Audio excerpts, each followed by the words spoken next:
Today, I want to talk about Alolan Pokemon because when we first got the reveal for Alolan Pokemon, it was like the most mind-blowing, out-of-left-field thing I've ever seen in Pokemon. I think a lot of the community can agree on that one, that suddenly we had Kanto Pokemon being reimagined, and some of them were ones that you don't really think about. Like, in the initial reveal, we had Sandslash. Like, Sandslash getting a new ice form, that's pretty ridiculous. And we also have Alolan Exeggutor, which kind of got its quote-unquote true form, and that just led to a ton of discussion. What Pokemon are going to be getting Alolan forms? Is it only going to be for the Kanto region? How many are there going to be? That there was a lot really just based around the Alolan forms as we were getting more and more into it. And honestly, as the designs came out, I feel almost all of them, if not all of them, did something really good with the base material. That the way that these Pokemon were reimagined and redesigned was just purely wonderful. I mean, Alolan Marowak even got like its storyline and lore fleshed out a bit more going back to the first generation. That it felt like full respects were being paid to the first generation of Pokemon,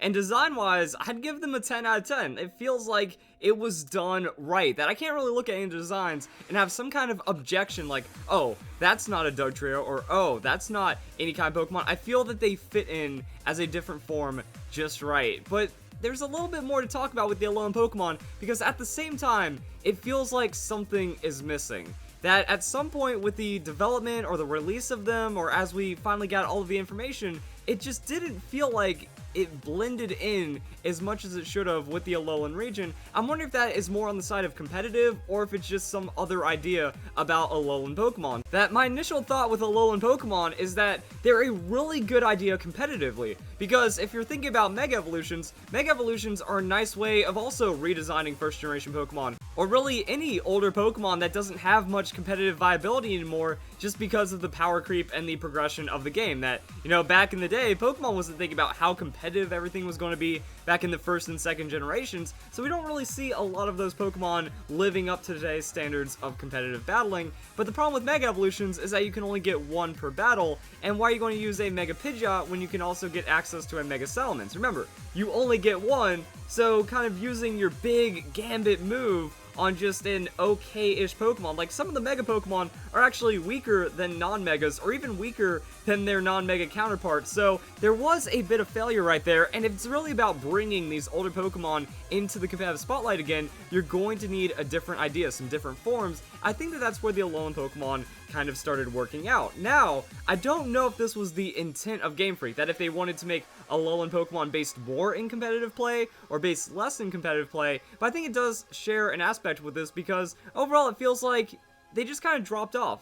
Now, there are a few Alolan forms that are getting decent competitive play, like we look at Alolan Muck, Ninetales, and Marowak, and yeah, they are pretty good, but outside of that, it's either a gimmick or the Pokemon just really isn't that viable, which is fairly unfortunate, but I think that's the reason. That, okay, we just see a normal amount of the Alolan Pokemon kind of getting used, and then the rest of them aren't really having much happen anymore. I think one of the bigger problems is that the base stats were not changed enough. That we look at a Pokemon like Alolan Marowak, they actually got these same base stats. And in some cases, like with Alolan Dugtrio, they actually got a nerf to their base stats. So Alolan Dugtrio only has a 110 on the base speed, and then gained useless points in defense because the hit points are already so low that's going to get one shot by everything. So, depending on the Pokemon, it seems like that there wasn't a big enough revamp, a big enough overhaul that, cool, the design, the lore, all the other aspects of this Pokemon are really fleshed out and make you appreciate the Pokemon again, but then you just look at it and it doesn't have anything else. So, all of the competitive balance was based off of the movesets, abilities, and typing, and for some Pokemon, that actually worked out really well, like with the Alolan Muck. That's like knockoff Dart typing, only weak against ground, still the same old Muck though. It kind of pushed the Pokemon closer to the edge, but I wouldn't say really over the edge. I think that's what happened, that none of the Pokemon became super overpowered, that at best, they became balanced, and with all the other crazy Pokemon out there, I don't know if that was enough. And even looking at it, I would say that the strongest buff was Alolan Ninetales only getting plus 9 points in its speed, and again, the base stat total not changing because those points were just stripped elsewhere. So I was thinking that'd be like a pseudo Mega Evolution or something like that the Alolan forms would just be naturally a lot more powerful, that okay, maybe plus 50 base stat, maybe a bigger redesign in hopes of making a competitive Pokemon, but it seems like a lot of them actually were just based on looking cooler, kind of like how all of these moveset changes, that some of the moveset buffs don't really help the Pokemon competitively, they just make sense for the Pokemon's identity, such as Butterfree getting Air Slash, Dunsparce getting Dragon Rush, Furret getting Coil, and a couple of the other ones that you're thinking, yeah, those moves make it slightly better, but it doesn't bring it anywhere with viability. It's just, oh, this Pokemon should have had the move all along. It seems like with the Alolan forms, it's kind of, hey, let's just make this Pokemon go tropical, like it's on vacation in Hawaii, and if that's the idea, then it worked out pretty well, but I think it dropped off because after you get through the storyline, after you understand and digest all of the cool things that are going on with the Pokemon's backstory and the lore and the overall design of the game, there's only one thing left, and that's competitive. And when it comes down to the 7th generation, there were some pretty absurd competitive Pokemon that were introduced as well, like the Ultra Beast, the Tapus, and then some other competitive ones, also trying to keep up with the power creep that really started in the 5th generation with some of those absurd Pokemon as well. Like, just going into Pokemon Showdown, I have some of the Pokemon up right now. You can look at the stats, you can look at the Pokemon, and nothing really kind of stands out like, oh yeah, this Pokemon's broken because of this reason. You don't really have it. Alolan Dugtrio, people are actually putting it way under regular Dugtrio because it's slower, it doesn't really gain much more, and it loses its Arena Trap ability, so you can't even trap people and then pull some shenanigans from there. Alolan Exeggutor, it's slower and gains some attack, and it's pretty much just kind of the same as Exeggutor, if not worse to use, because Salic Exeggutor using that Harvest ability was kind of what people went for. So you don't think, yo, super broken Exeggutor, you just think, okay, Golem is actually one of the most powerful Pokemon in the entire game. That Galvanized Explosion is the highest single damage that you can find, but that's a very predictable gimmick, that they're just going to bring a ground-type Pokemon, or they're going to find a way around it. Like, okay, I know exactly what this Golem's going to do pretty much every time. So, powerful gimmick, but very readable, and yeah, it still doesn't get a lot of play because of that. It's not like every team's running Golem to try to blow something up. It just doesn't work that way. Alolan Marowak, this is mostly because you just Flare Blitz, and then you do insane amounts of damage with your Thick Club. Under Trick Room, it's absolutely broken, and it doubles as Lightning Rod support. But at the same time, we had Lightning Rod on the regular Marowak, and it's not like this became a special attack or anything. So, slight changes that were just what the meta needed. Alolan Persian, it's fast and has foul play, that's kind of it. Raticate is a final Gambit Pokemon under Scarf, but none of these Pokemon really stand out as something that's like meta-breaking or something that you're going to find in a lot of battles, except for maybe Muck. I think Muck is the only Alolan Pokemon that just kind of splashes into anything, because Ninetales, well, you have to kind of commit to that Hail, you also only get Blizzard on low damage, and then you're pretty much only using Ninetales as Aurora Veil. It becomes a dedicated support, if not a sacrificial support, and that's not like a huge reason to run it, in my opinion, at least for a lot of situations. Raichu still lacks damage, even though it has a Psychic Stab that doesn't have enough damage to KO anything anyways. And then Sandslash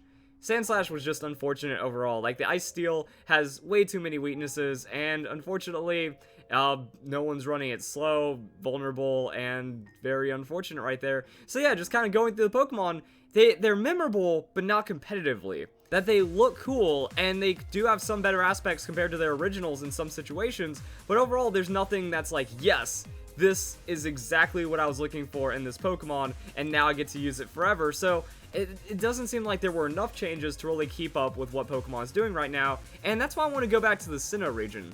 So in 4th generation, I think the 4th generation did it right, and might get a little closer to understanding why it feels like, at least for me, that Alolan Pokemon were kind of underwhelming now that we can look back at the entirety of Pokemon Sun and Moon, because with the evolutions, evolve Magneton into a Magnezone, and that's going to be something that really stands out. Same with Rhyperior and Rhydon, that you're like, yes, these Pokemon are cool. And for the 4th generation, even for the other forms, like these 2nd and 3rd generation Pokemon that ended up getting evolutions, these Pokemon felt powerful. These Pokemon were actually really competitive at that time by just giving them the evolution, giving them stats, new movesets, new abilities, and I think that that was the right way of doing it, because the biggest issue I think I have with the Alolan Pokemon is it kind of scraps the older Pokemon.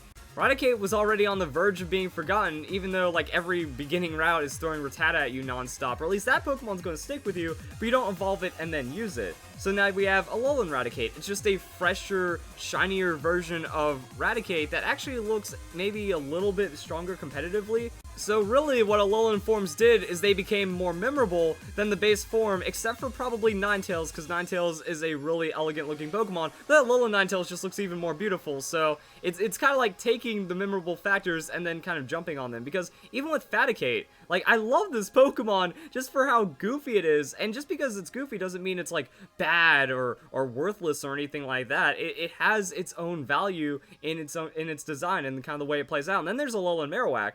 After Alolan Marowak, there's really no reason to care about regular Marowak because we have the Ghost Marowak, and it's playable, and it's a stronger Fire-type Pokemon that does cool things as a cool Ghost-type Pokemon with a better design. So it pretty much erases Marowak. Same with Alolan Exeggutor, that through the sheer power of memes, Alolan Exeggutor is going to be much more memorable than regular Exeggutor. So I think that that's kind of the issue as to what happened right here, is that while it does seem like it was paying respect, and that does add on to the Kanto Pokemon, this is the new way of remembering them. That this is pretty much what these Pokemon are going to be from now on, and I'm wondering if it's going to also carry through in future generations. That, okay, what happens outside of Alola? How are we going to get access to Alolan forms in the 8th generation, or like 2-3 games from now, when that means we have to do either a lot of Pokemon Bank or a lot of Transfer to then try to do these crazy egg move mechanics, or these crazy egg mechanics with dominant and recessive traits to kind of maybe end up with an Alolan form.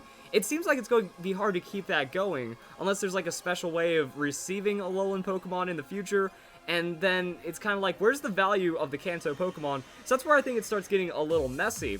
That Alolan Pokemon, they didn't do enough to become competitive, so you don't kind of remember them for that, so now they're just really better looking designs of Kanto Pokemon. So I don't really know what to say. I can respect Game Freak for trying to do something different, that I think everyone's been wanting evolutions for a very long time. Ever since evolutions just kind of start popping up everywhere, it's like, wait a second, 4th generation Eevee's getting it, 6th generations Eevee's getting it, so that's why it's like, oh, when's that older Pokemon going to get an evolution? I think a lot of people were anticipating that for the 7th generation, and then we get Alolan form, so it's close, but not quite, and it didn't really add to them as much as it did for back in the 4th generation. I think there's just a lot of Pokemon going on right now, and just the sheer scale with the competitive and how everything has had this like insane power creep and how Pokemon is progressing pretty quickly right now, it seems like a lot of the ideas are now just kind of muddling together, and I don't know if the Alolan Pokemon really ended up working out in the end. So hope you guys enjoyed the video, hope you all have a nice day, thank you very much for watching.